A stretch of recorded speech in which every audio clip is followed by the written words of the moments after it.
आपकी जो कॉम्पिटिटर है सना, वो कहती है कि असली एनसीपी उनके पास है। असली एनसीपी है शरद पवार साहब। असली एनसीपी है शरद पवार साहब का ज़िंदगी भर किया गया संघर्ष। जो लोग शरद पवार साहब की इस उम्र के तकाज़े में उनके पीठ पे खंजर भोग के पार्टी छोड़ के गए, उनको शर्म आनी चाहिए। उनके पास सिर्फ घड़ी है, समय हमारे पास है। अच्छा, इसके अलावा उनका ये भी आरोप है कि आप बाहरी होकर यहाँ पर चुनाव लड़ रहे हैं। ये कहाँ खड़े हुए हैं आप, ज़रा दिखाना। ये किसका घर है जी, किसका घर है ये? आपका। मेरा घर है। सना मलिक से पूछो उसका घर कहाँ है। ये हम पांजरा पोल में हैं, कॉन्स्टिट्यूएंसी के बिल्कुल बीच में। सना मलिक रहती हैं कुरला में, जहाँ उन्होंने स्कूल भी बनवाए, जहाँ अणुशक्ति नगर के बच्चों को एडमिशन नहीं मिलता। अच्छा, अणुशक्ति नगर के प्रॉब्लम्स की तो कई सारी बातें होती है, लेकिन क्या कोई ब्लूप्रिंट आपने रेडी किया है? देखिए, मैं एजेंडा और मिशन 2030 पे काम कर रहा हूँ। मैंने ऑलरेडी डीपी प्लान की स्टडी की है।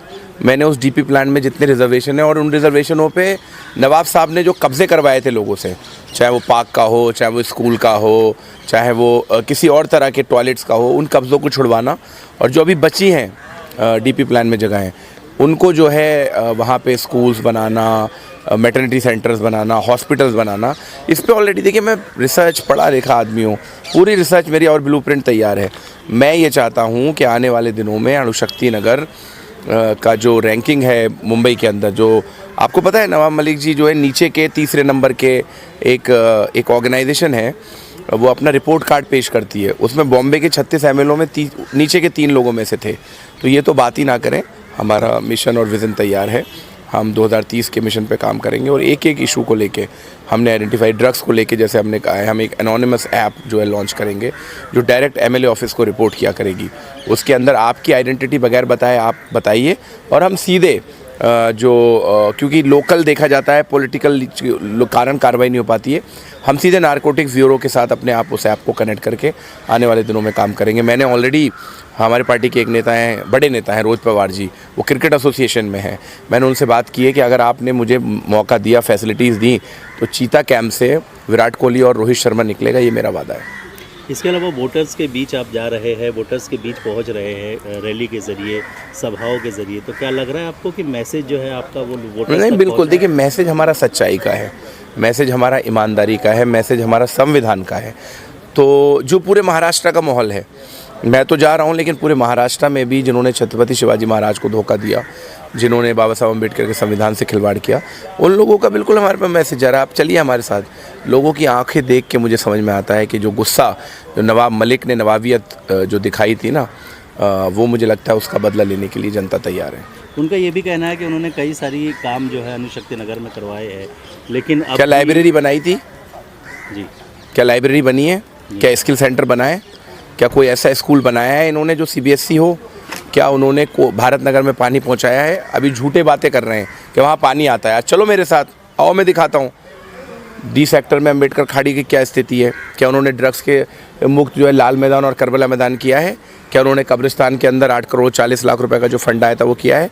ये सारी चीज़ें हैं, मैं उसमें अब नहीं जाना चाहता, क्योंकि मैं काम करना चाहता हूँ पॉजिटिविटी के साथ। मेरा जो मिशन तैयार है, hospital, school, gardens, playground, drugs के खिलाफ लड़ाई, पानी की व्यवस्था, बेहतर रोड, राशन में मिलने वाली परेशानियां, जो लोगों को राशन नहीं मिलते, आने वाले दिनों में 3000 रुपये हर महिलाओं को मिल जाए, इसके लिए हमें किस तरह से रजिस्ट्रेशन कराना है। वो जो क्लस्टर रीडेवलपमेंट का इशू है, उसमें हमने साफ कह दिया है, हम रीडेवलपमेंट के खिलाफ नहीं है, लेकिन जो व्यक्ति जहाँ रहता है उसको घर वहीं मिलना चाहिए।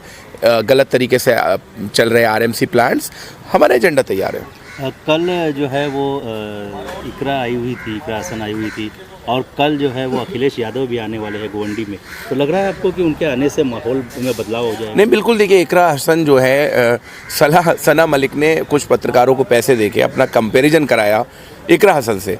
इकरा हसन वो मेरी छोटी बहन है और बहुत पुराना रिश्ता है उसके साथ। तो इकरा हसन वो है जो अपना सर कटा लेगी, लेकिन बीजेपी के सामने सर झुकाएगी नहीं।